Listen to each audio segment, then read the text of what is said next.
Cast off on it. Heading for home. Just heading off your side, port side. Port side. One of the 1,000 crews who took pride of place in the Jubilee celebrations. It was amazing. It was a good experience just being on the river rather than on the street. And the views of just all the boats and the crowds was just something you'll never really experience again. Yeah, it was something really special, especially seeing all the boats, especially at the beginning of the pageant, come under Tower Bridge.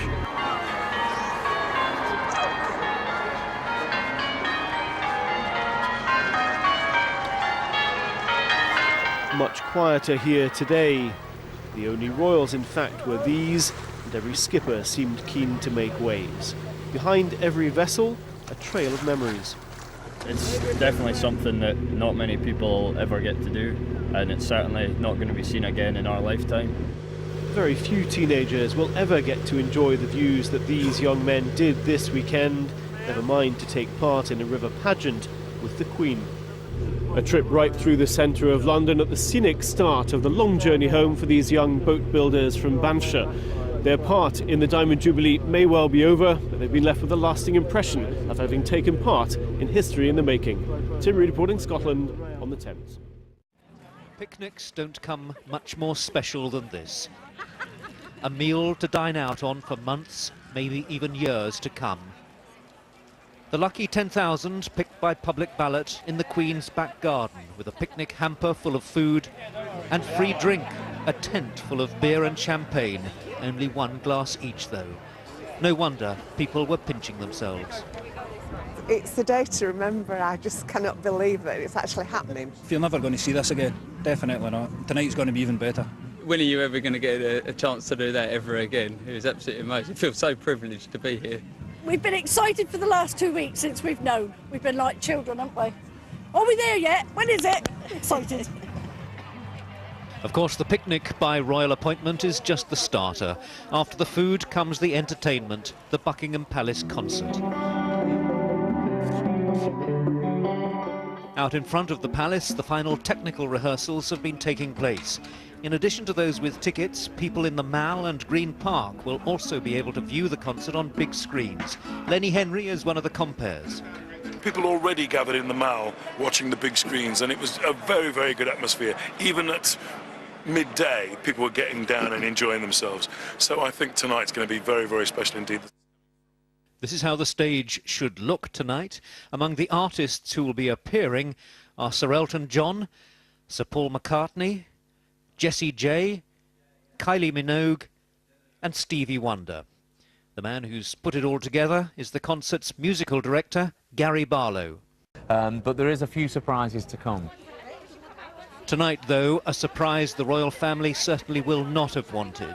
As members of the family joined the picnickers, the palace disclosed that the Duke of Edinburgh had been taken to hospital in London with a bladder infection.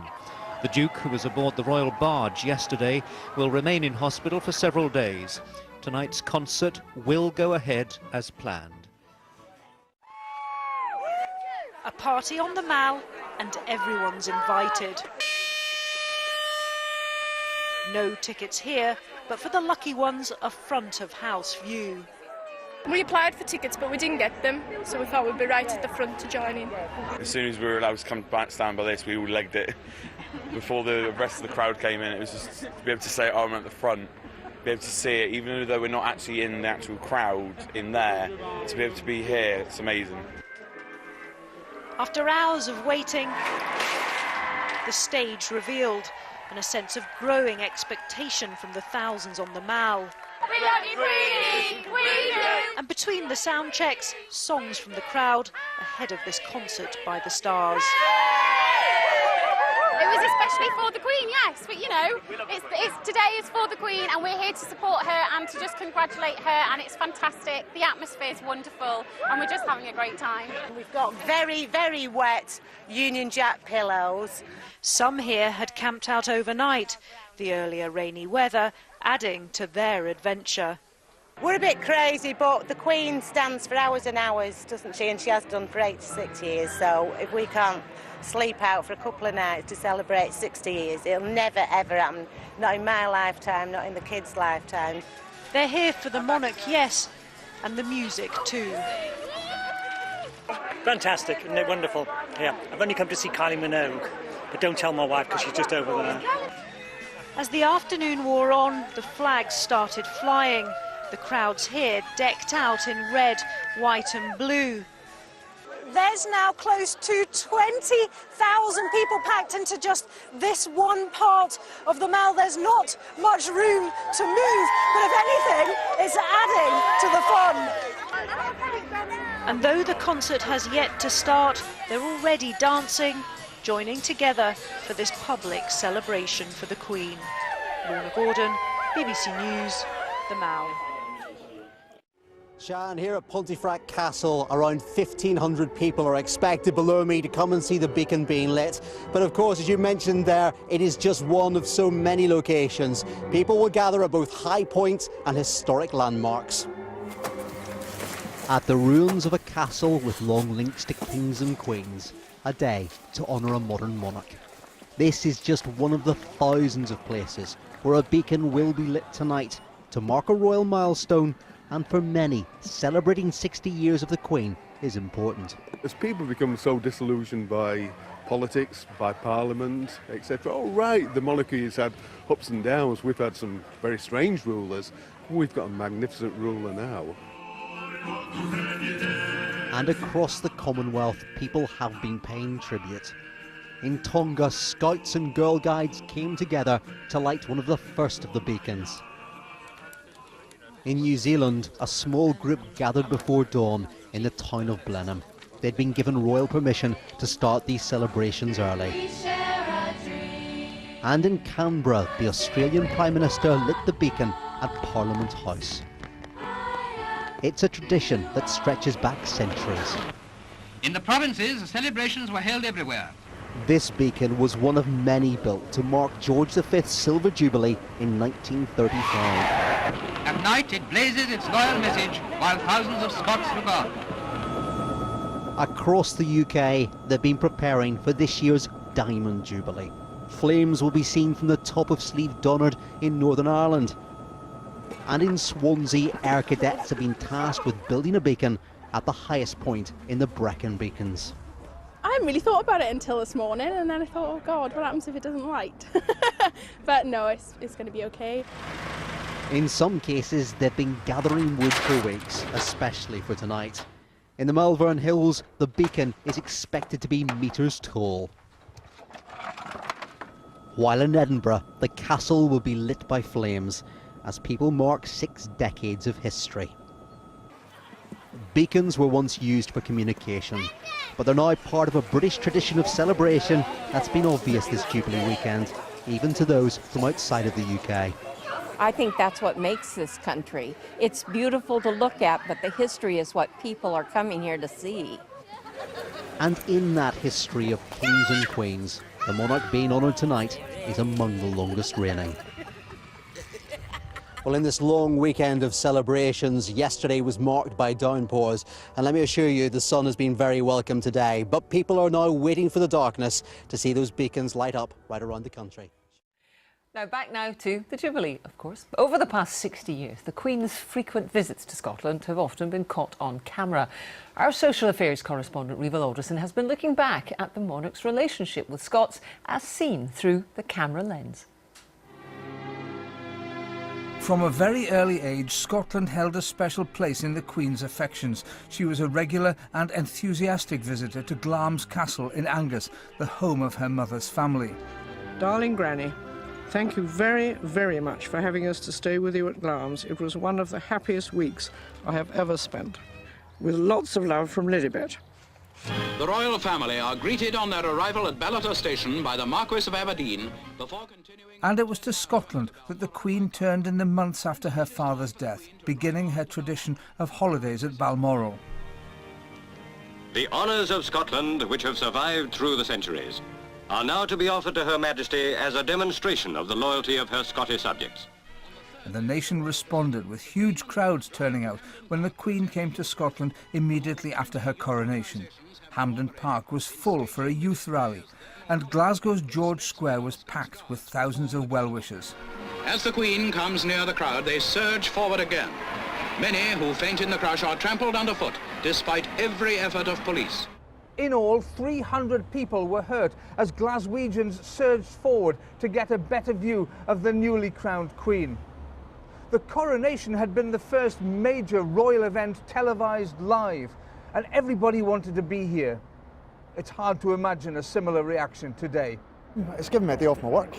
That's about as much interest as I've got in it at the moment. I'll certainly try and watch some of it on TV. I think it's a very nice occasion for the people of the country to celebrate a bit. I think it's quite nice and patriotic and brings the country together. It's nice to have something joint to celebrate and unite people, I think. For historians, the crowds and the attention shown to the royal family were part of life 60 years ago. In the 1950s, she was a glamorous new young monarch. Nobody had ever seen her. There was no television for most people. And therefore, if you wanted to see the Queen, you had to get out on the streets and see her. And now the Queen is sort of familiar to us all, and we can see her on television, and she's become a sort of national super granny. And you don't go out on the streets to see a super granny in the same way as you do back then. Throughout her 6 decades on the throne, the Queen has travelled all over Scotland. She's launched ships, opened bridges, and met countless thousands of Scots. She's been to parts of the country which have never before seen the monarch. In Shetland, she was the first ruler to visit for 700 years. The previous visitor was a Viking. I got to go to town to see the Queen, and that meant putting on your Sunday best, which was a rare occasion through the week. So it was all very exciting. The place was a mass with people and bunting and flags and waving and cheering. She smiled all the way through it, although she probably was feeling a bit cold. And we just had a brilliant day. But a humble object like the pillar box bears witness to a sometimes spiky relationship between some Scots and the Queen. If you look here, you'll see the crown of Scotland. Yet if you were to look at a pillar box of a similar age in England, you'd see the initials of Elizabeth II. But she's not the second Elizabeth in Scotland. And in the early 50s, protesters blew up pillar boxes like this, forcing the change of design. This is the third significant anniversary year for the Queen. Crowds turned out in Stirling for the Silver Jubilee. And they fried red, white and blue chips in the northeast. And 10 years ago there were golden moments to celebrate 50 years on the throne. The Queen has embraced the new Scotland and has opened each session of the Holyrood Parliament. Observers say this shows her abiding interest in what happens in her northern kingdom. People in Scotland don't appreciate the degree to which she's Queen of Scotland. Which is really very odd, since she is descended from Scottish kings like Robert the Bruce, for example, and she's not descended from horrible English kings like Henry VIII. Diamond Jubilee celebrations remain muted here, though some businesses are enthusiastic. We thought it'd be fabulous to be patriotic and to put up the red, white and blue, the flag and things, and make it quite kind of tasteful. We thought, well, we haven't seen many other people do it, so why not? But whatever happens on the streets, it seems the Queen's enthusiasm for Scotland remains undimmed. Rival Alderson, reporting Scotland. Since we've known, we've been like children, haven't we? Are we there yet? When is it? Excited. Of course, the picnic by royal appointment is just the starter. After the food comes the entertainment, the Buckingham Palace concert. Out in front of the palace, the final technical rehearsals have been taking place. In addition to those with tickets, people in the Mall and Green Park will also be able to view the concert on big screens. Lenny Henry is one of the compares. The lucky 10,000 picked by public ballot in the Queen's back garden with a picnic hamper full of food and free drink, a tent full of beer and champagne, only one glass each though. No wonder people were pinching themselves. It's the day to remember. I just cannot believe that it's actually happening. You're never going to see this again. Definitely not. Tonight's going to be even better. When are you ever going to get a chance to do that ever again? It was absolutely amazing. I feel so privileged to be here. We've been excited for the last 2 weeks. Let's cast off on it. Heading for home.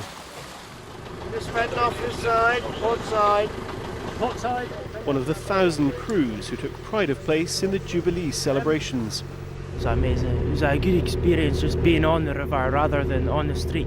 And the views of just all the boats and the crowds was just something you'll never really experience again. Yeah, it was something really special, especially seeing all the boats, especially at the beginning of the pageant, come under Tower Bridge.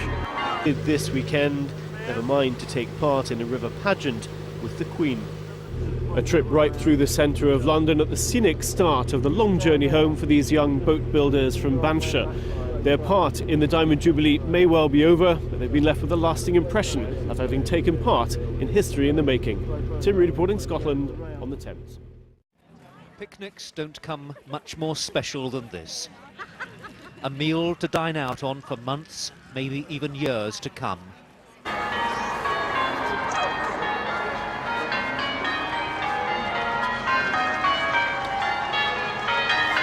Much quieter here today. The only royals, in fact, were these, and every skipper seemed keen to make waves. Behind every vessel, a trail of memories. It's definitely something that not many people ever get to do, and it's certainly not going to be seen again in our lifetime. Very few teenagers will ever get to enjoy the views that these young men did.